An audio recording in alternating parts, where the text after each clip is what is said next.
Olá, muito boa tarde. Cá estou eu novamente para a minha live.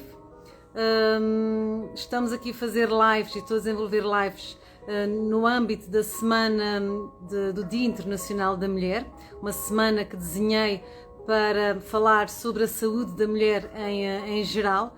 E hoje, mesmo neste âmbito da Semana da Saúde da Mulher, e porque amanhã é o Dia Mundial e Internacional da Mulher, hoje venho falar sobre a saúde intestinal. Venho falar da saúde intestinal, a importância que é a saúde intestinal tanto para mulheres que têm endometriose e a importância da saúde intestinal nas mulheres com síndrome do ovário poliquístico. Muito boa tarde a quem me está a ver, muito boa tarde Tatiana, obrigada pela presença, muito obrigada Helena Portugal, muito obrigada pela sua presença também. Então, eu hoje vou falar aqui um bocadinho sobre a importância e o significado que tem termos um intestino saudável. Boa tarde Susana Piegas, boa tarde. Tem endometriose e síndrome do ovário poliquístico, ambas, não é? Pois, vamos então hoje falar aqui dicas fantásticas aqui para nós controlarmos este intestino e percebermos por que razão é que o intestino é tão importante. Muito obrigada também aqui pelo Joab, também me está aqui a acompanhar, muito obrigada por todo o empenho nesta semana da saúde da mulher e amanhã temos um dia nosso, não é? E acima de tudo, e de acordo com a live que aconteceu ontem com a Anne-Marie, realmente foi uma live muito interessante, em que tivemos aqui a explorar um pouco mais sobre a saúde da mulher na sua essência, o poder interior feminino. Mas isso, se quiserem tornar a ver esta live que foi fantástica, vejam aqui no meu Instagram que está gravado e se tiverem dúvidas também podem as deixar que eu vou respondendo e a Anne-Marie também irá responder. Amanhã terei uma live também muito interessante com a Tatiana do Meli. Vamos falar sobre também a relação do ciclo menstrual e da fome emocional, que também é muito interessante para nós mulheres, não é? Que é algo que nós nos debatemos no nosso dia a dia. E hoje vou-me debruçar aqui sobre a saúde intestinal. Eu adoro falar sobre saúde intestinal porque realmente a patologia começa no intestino, mas também a saúde começa no intestino. Então vamos silenciar a patologia, vamos evitar o aparecimento das doenças, vamos trabalhar a saúde intestinal. Quando nós falamos em endometriose, nós temos aqui que olhar um ponto muito importante que é o facto de haver um crescimento de tecido endometrial fora da cavidade do útero. E isto prende-se por várias razões, mas o grande chavão da endometriose é a inflamação. Está descrito cientificamente e todas as mulheres que têm diagnosticado endometriose, e é preciso salientar que para termos um diagnóstico de endometriose, temos que fazer análises clínicas, temos que fazer exames médicos, tem que haver um diagnóstico exato que realmente existe endometriose, está bem? E então, quando nós falamos aqui em endometriose e quando vemos nas análises clínicas, sabemos que na endometriose a mulher tem mais stress oxidativo. E por que razão tem este stress oxidativo? Porque existe um polimorfismo numa determinada, na glutationa 5-transferase, que é uma enzima, transferase pressupõe-se enzima, e polimorfismo é uma alteração genética. Nós temos os nossos genes, temos os nossos fenótipos, e se existe uma alteração numa determinada enzima, nós chamamos um polimorfismo. E esses polimorfismos muitas vezes são responsáveis por nós termos patologias, são responsáveis por nós termos alterações no nosso organismo devido à presença destes polimorfismos. Por exemplo, o polimorfismo da transformação do ferro em metilfolato, que é muito comum na comunidade, muitas pessoas têm esse polimorfismo, nós conseguimos identificar através das análises clínicas. Portanto, quando uma mulher com endometriose nós temos que avaliar o polimorfismo a nível da glutationa, que vai ajudar a glutationa. O sistema glutationa é um sistema que tem capacidade de baixar o stress no nosso organismo. Então, nós temos sempre que avaliar aqui este polimorfismo e, além disso, tendo este polimorfismo e na situação de mulheres com endometriose, há mais stress oxidativo, há mais stress a nível celular. E então o que é que nós temos que trabalhar? Temos que desinflamar e temos que tirar todo esse stress do organismo. E quando tudo aquilo que nós ingerimos como alimentos, todo o nosso ambiente onde estamos envolvidos, todo o nosso sistema emocional, se dormimos bem, se temos muito stress no trabalho, temos que pensar, a nossa saúde vai dar sempre resposta. E então é importante olharmos que endometriose e stress oxidativo está sempre presente. Então vamos silenciar este stress oxidativo. E como é que nós vamos fazer? Podemos perceber como é que está a nível das análises o cádmio, o chumbo e o mercúrio. É muito importante avaliar estes metais pesados, porque muitas vezes os metais pesados estão relacionados com o stress oxidativo. Não sei se alguém aqui que esteja a ver esta live, ou depois quando vir a live gravada, se fazem com regularidade a avaliação desses metais pesados. É fundamental, porque os metais pesados vão provocar stress oxidativo. E se numa situação de polimorfismo da glutationa 5-transferase, que é uma enzima que ajuda ao processo de detox do nosso organismo, se houver um polimorfismo vai ser muito mais difícil eliminar naturalmente pelo próprio organismo estes metais pesados. Então temos que fazer uma alimentação saudável, uma suplementação adequada para eliminar esses metais pesados. Portanto, é muito importante pensar que existe realmente este polimorfismo na endometriose e saber como fazer o corpo desintoxicar e reduzir e silenciar este stress oxidativo. Há outras situações também que esse stress oxidativo provoca, que é a inflamação, e nós isso conseguimos ver pelas interleucinas, ou seja, por uma série de proteínas que estão mais inflamadas no nosso organismo, e essas interleucinas dão muito resposta a nível intestinal. Aqui, antes de entrarmos já para a parte do intestino e na endometriose, é importante perceber que há uma relação muito estreita entre mulheres com o síndrome do ovário poliquístico e efeitos sistémicos. Podemos ter um colesterol mais elevado, podemos ter aqui uma situação de síndrome do intestino irritável, podemos ter uma doença celíaca. Fala-se muito nos Ds da endometriose, o D, a dor ao urinar, a dor ao evacuar, a dor ao ter relações sexuais, e isso causa muitos constrangimentos. E é muito importante também agora que é a parte da relação do casal, para de alguma maneira nós minimizarmos essas dores para haver mais harmonia entre os casais. E então aí temos que perceber que o intestino está relacionado não só pelo uma possibilidade de haver aqui um intestino mais irritável ou uma doença celíaca, mas há sempre aqui uma intolerância alimentar, uma agressão que certos alimentos podem fazer ao intestino. Fala-se muito do glúten, fala-se muito dos lácteos, fala-se muito de alimentos inflamatórios como o açúcar, os alimentos mais salgados, a fast food, mas temos que avaliar caso a caso e perceber como é que é a alimentação desta mulher com endometriose. E entrando aqui para a endometriose propriamente dita e a relação que tem, foi a principal razão hoje desta live, é falar da relação do intestino saudável e endometriose, é perceber que de alguma maneira eu tenho um intestino que tem que estar sempre bem, tem que estar sempre clean, tem que estar sempre saudável, não pode estar inflamado.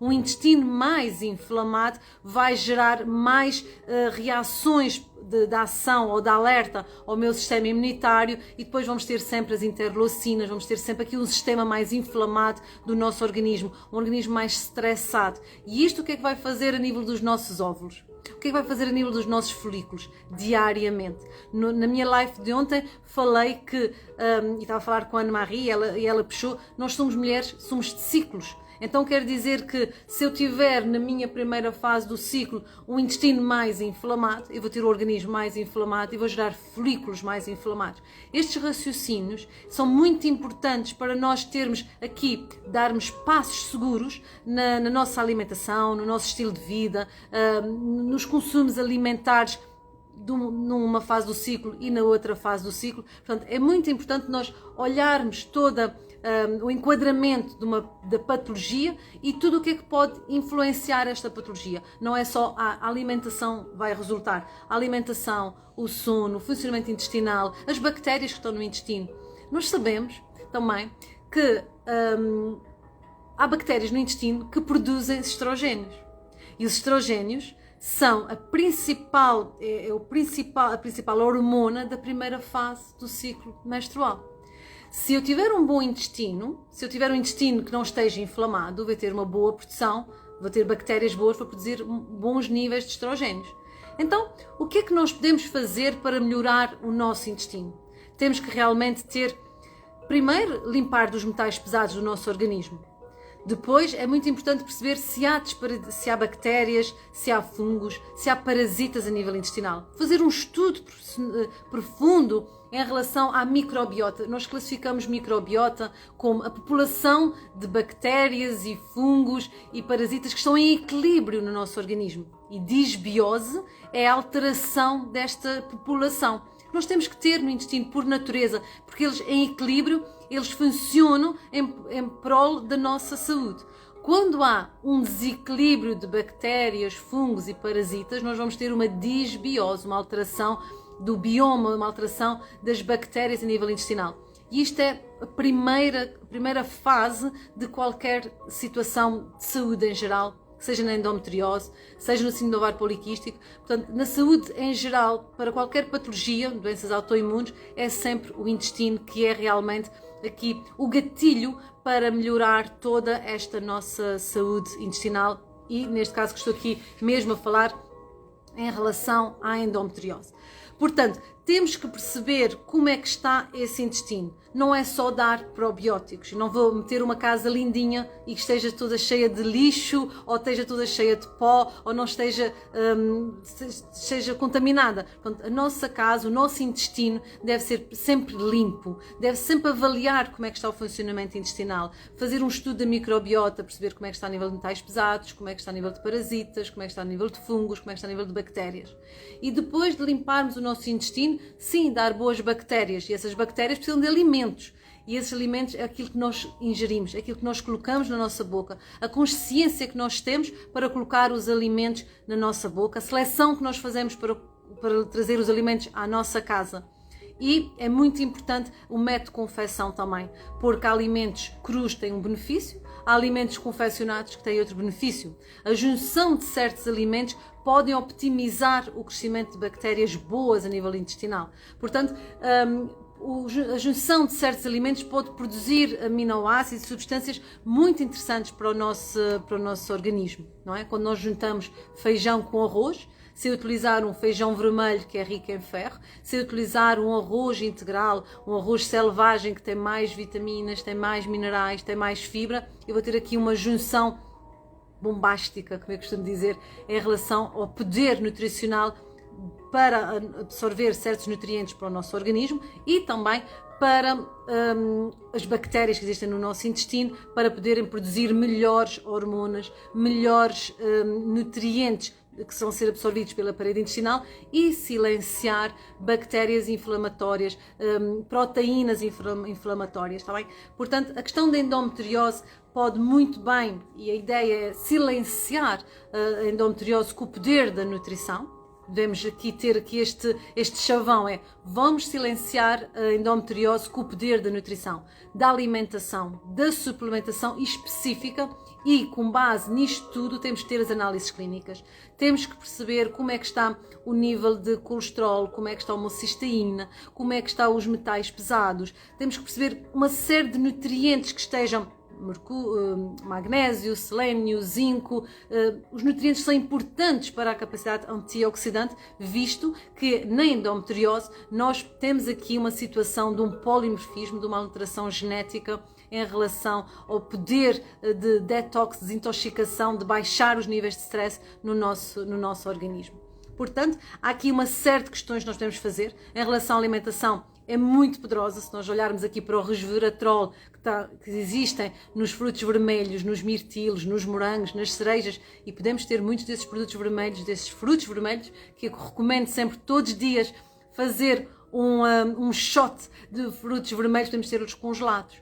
Porque existe realmente, hoje em dia, existe frutos vermelhos congelados e nós podemos ter esses frutos vermelhos congelados em casa e fazer logo de manhã o nosso shot. Estamos a aumentar em grande percentagem o poder de antioxidante no nosso organismo e baixar aqui o stress oxidativo, que é tão importante na endometriose. Não sei se aqui quem me está a ver tem alguma dúvida, alguma questão que queiram colocar em relação à endometriose. Como eu referi, hoje o meu tema é falar sobre a saúde intestinal. É um tema que me fascina imenso dentro da endometriose e na síndrome do ovário poliquístico.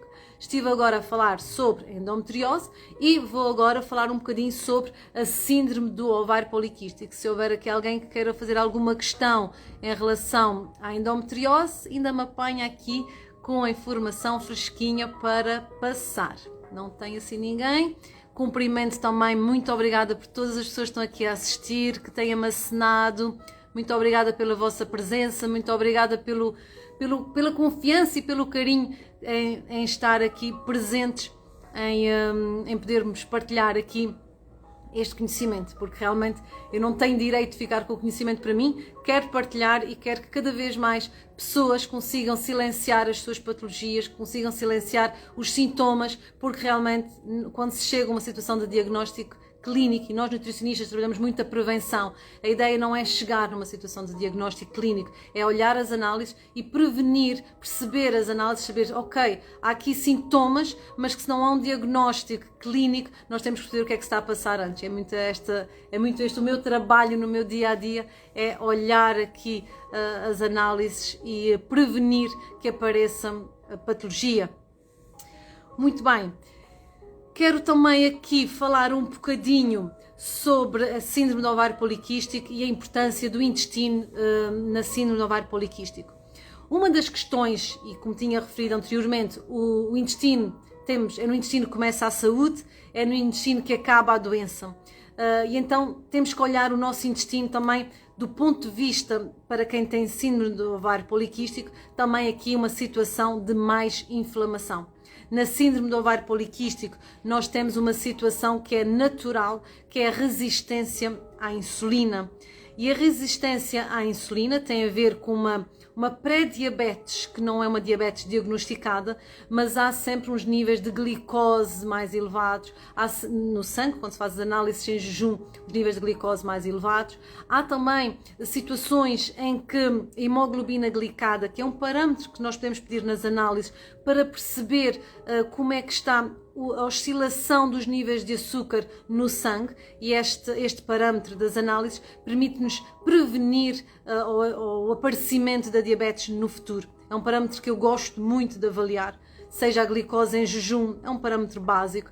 A hemoglobina glicada é um outro parâmetro mais refinado para nós percebermos como é que está a oscilação do consumo de hidratos de carbono no nosso dia a dia. Assim eu consigo perceber como é que a minha paciente oscila no consumo alimentar de hidratos de carbono. Temos a insulina em jejum e temos também o HOMA-IR.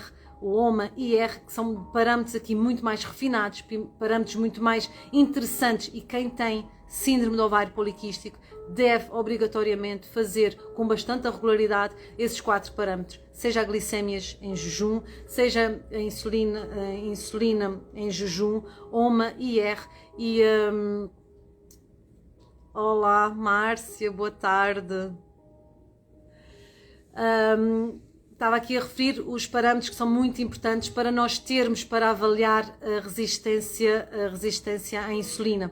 A glicemia em jejum, hemoglobina glicada, a insulina em jejum e o HOMA-IR. É muito importante para quem tem síndrome do ovário poliquístico, faça com regularidade esta avaliação desses parâmetros nas análises. Obrigada, Márcia. É muito importante fazer essa avaliação das análises para nós irmos controlando a resistência à insulina, que é característica na síndrome do ovário poliquístico. Então, como é que nós podemos controlar aqui a resistência à insulina? Nós sabemos que, e do ponto de vista da nutrição e da saúde intestinal, nós sabemos que quanto mais o nosso intestino tiver mais fibra, quanto mais o nosso intestino tiver boas bactérias, utilizando probióticos, eventualmente, pré-bióticos, depende muito de como é que está o estudo, e voltando aqui um bocadinho também à endometriose, que não fica só não é só a endometriose que tem que cuidar do intestino. Na síndrome ovário poliquístico é muito importante limpar o intestino, perceber se há o equilíbrio entre bactérias, entre fungos e parasitas a nível intestinal. É muito importante percebermos se as bactérias que existem no intestino é preciso fazer um reforço utilizando os probióticos ou utilizando um reforço de pré-bióticos, que são alimento, que é um alimento fantástico para as bactérias que existem no intestino, porque realmente é no intestino que há mais produção é no intestino que há a produção de estrogénios, e os estrogénios são hormonas muito importantes para a primeira fase do ciclo, para uma boa qualidade dos nossos folículos. Portanto, tanto a endometriose como a síndrome ovário poliquístico, temos sempre que trabalhar a parte intestinal. Em relação à alimentação, em relação à síndrome ovário poliquístico, da mesma maneira que havia na endometriose um polimorfismo, ou seja, uma alteração na capacidade, uma incapacidade que a mulher tem de desintoxicar, portanto há uma alteração numa determinada enzima de um complexo que permite o detox do organismo. Na síndrome ovário poliquístico nós temos aqui uma maior tendência à resistência à insulina. Então, quando há aqui uma maior tendência à resistência à insulina, o que nós temos que realmente fazer é tornar a nossa alimentação e perceber que tipo de alimentos estamos a consumir. Se são alimentos com um índice glicémico mais elevado, são alimentos com índice glicémico mais baixo. Se nós fazemos aqui uma conjuntura entre índices glicémicos para ter refeições com cargas glicémicas mais baixas. O que é isso do índice glicémico? O índice glicémico comparativo é o nível do impacto que um alimento tem no sangue, que faz aumentar os níveis de açúcar. E esta comparação deste alimento fazemos sempre com o açúcar.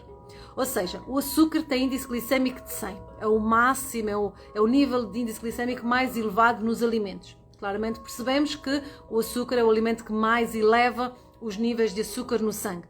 Portanto, se nós compararmos, por exemplo, uma alface com o índice glicémico do açúcar, nós conseguimos perceber que o açúcar tem índice glicémico de 100 e a alface tem índice glicémico de 2, 3. É muito baixo, não é? Se formos a ver aqui um esparguete, tem índice glicémico de 30, 40 e um açúcar tem índice glicémico de 100. Se nós formos aqui a ver uma batata assada no forno com casca, tem índice glicémico de 40, mais ou menos por aí, comparada com o açúcar, que tem índice glicémico de 100. Mas se for puré de batata, e é uma coisa que eu estou sempre a batalhar nas minhas consultas, é a questão do índice glicémico, é a questão das cargas glicémicas. O puré de batata tem índice glicémico de 80, o açúcar tem índice glicémico de 100. Uma batata assada no forno tem índice glicémico de 40. Então, vamos comer mais vezes batata assada no forno com casca e azeite, porque realmente é a melhor maneira de comermos a batata. O puré de batata é realmente um tiro no pé. É realmente muito grave o consumo de puré de batata quando temos aqui alguém com síndrome do ovário poliquístico e que isto faz aumentar muito o índice glicémico. Alexandra, muito boa tarde, muito obrigada pela sua presença. Alexandra Borralho, muito obrigada. Portanto, estava aqui a falar em relação à síndrome do ovário poliquístico e a relação que existe com a resistência à insulina. Portanto, vamos prevenir o aparecimento da diabetes, vamos controlar essa resistência à insulina, porque a resistência à insulina está muito relacionada com uma má qualidade de folículos e, por sua vez, de óvulos, e isto pode contribuir muito para uma infertilidade sem causa aparente. Tenho aqui uma pergunta: como é que conseguíamos saber o índice glicémico dos alimentos? Há tabelas, há muitas tabelas, há tabelas enormes que têm índices glicémicos de todos os alimentos. Eu nas minhas consultas faço uma restrição de alguma, tenho uma tabela da Associação Portuguesa dos Diabéticos de Portugal, fiz uma outra tabela que também forneço nas minhas consultas sobre os índices glicémicos, mas tentar perceber que quanto mais fibra tiver um índice glicémico, estamos a falar aqui de maçã com casca, estamos a falar de flocos de aveia, estamos a falar de esparguete al dente, estamos a falar de iogurtes, são alimentos que têm índices glicémicos mais baixos, mas nós temos uma classificação de índice glicémico baixo, médio e elevado. E então nós devemos sempre trabalhar os índices glicémicos nós não comemos um alimento isoladamente, nós comemos vários alimentos. E como é que eu posso baixar o índice glicémico, por exemplo, de um arroz branco? É acrescentando um feijão ou um grão ou umas lentilhas. Quer dizer que feijão, grão, lentilhas têm índice glicémico mais baixo, o arroz branco tem um índice glicémico moderado, mas se for um arroz integral, um arroz selvagem, tem índice glicémico mais baixo. Portanto, são esses pequenos pormenores, essa junção de alimentos e a carga glicémica é o somatório dos índices glicémicos de todos os alimentos que nós consumimos. Sabemos perfeitamente que alface, rúcula, espinafres, agriões, canónicos, tudo que seja alimentos verdes, de folhas, a cenoura, a beterraba, os pimentos, alimentos crus têm índice glicémico mais baixo, e então se nós tivermos uma refeição com índice glicémico mais moderado a elevado, devemos sempre comer bastantes alimentos com índice glicémico mais baixo. Aqui um segredo para eu desde 2010 que trabalho com grávidas e de uma das minhas especialidades controlar, e como trabalhava em parceria com uma ginecologista obstetra que me enviava todas as grávidas que estavam com diabetes estacional e era muito bem controlado, porque o maior segredo é, se a grávida souber e se a grávida perceber claramente como fazer a junção de alimentos com índice glicémico mais baixo, nós conseguimos controlar a diabetes estacional. Quando nós estamos a trabalhar a fertilidade e se sabemos que o índice glicémico vai contribuir para descontrolar a resistência à insulina na síndrome do ovário poliquístico, essa resistência à insulina pode contribuir para ter piores folículos, piores óvulos, não é? Aqui, digamos que todo o organismo fica mais açucarado e não é a parte funcional, não é a homeostase do nosso organismo estar mais açucarado, porque um organismo mais açucarado está mais inflamado. E se está mais inflamado, temos menos poder de antioxidante. Então nós temos que controlar, por um lado, os índices glicémicos na resistência à insulina, para conseguirmos silenciar de alguma maneira aqui a questão da síndrome do ovário poliquístico, e temos também que fazer o consumo de alimentos com índice glicémico, porque também o organismo estar constantemente com níveis de açúcar elevados no sangue devido às refeições com cargas glicémicas mais elevadas também não é saudável. Portanto, há aqui uma série de questões dentro da síndrome do ovário poliquístico e na endometriose que eu realmente quis aqui apresentar, que o mais importante da saúde intestinal, a saúde intestinal tanto vai beneficiar a endometriose como vai beneficiar a síndrome do ovário poliquístico. O intestino, a qualidade das bactérias a nível intestinal, nós prevenirmos o desenvolvimento de bactérias patogénicas que vão alterar a produção de certas hormonas, principalmente os estrógenos a nível intestinal, não é? Nós sabemos perfeitamente que muitas hormonas, uma cascata de situações ocorre a nível da nossa parede intestinal, portanto temos que realmente controlar tudo aquilo que nós ingerimos, controlar e avaliar, monitorizar a nossa população de bactérias a nível intestinal. Mais uma questão que eu queria aqui falar, e a saúde intestinal também está paralelamente relacionada com o estilo de vida, com a atividade física, está relacionada com o sono, está relacionado com o stress do trabalho. Isto muito pode implicar aqui na questão da saúde intestinal, porque sabemos perfeitamente que a nível intestinal existe o nervo vago que está em comunicação com o nosso sistema cerebral, e se estivermos mais ansiosas, estivermos mais nervosas, há aqui uma relação direta, tanto a nível cerebral, a nível dos neurotransmissores, como a nível intestinal. Vai haver aqui déficits nutricionais por este aumento de stress contínuo, não é? Uma coisa é nós estressarmos pontualmente o nosso organismo entra em equilíbrio, fica tudo bem e é normal e temos esse poder, o nosso organismo tem essa capacidade. Outra coisa é estarmos constantemente em níveis elevados de stress e depois não dar o retorno, não dar os nutrientes que o organismo precisa para se restabelecer e para entrar em equilíbrio novamente. Portanto, não faz mal nós termos stress, por exemplo, fazemos uma corrida, vamos correr, mas é importante perceber o que é que nós vamos comer antes de correr e o que é que vamos comer depois de correr, porque há sempre nutrientes em carência devido à atividade física, da mesma maneira que se eu tenho uma patologia, seja endometriose, seja a síndrome do ovário poliquístico, o que é que nós temos que fazer para silenciar? E o intestino tem aqui muitas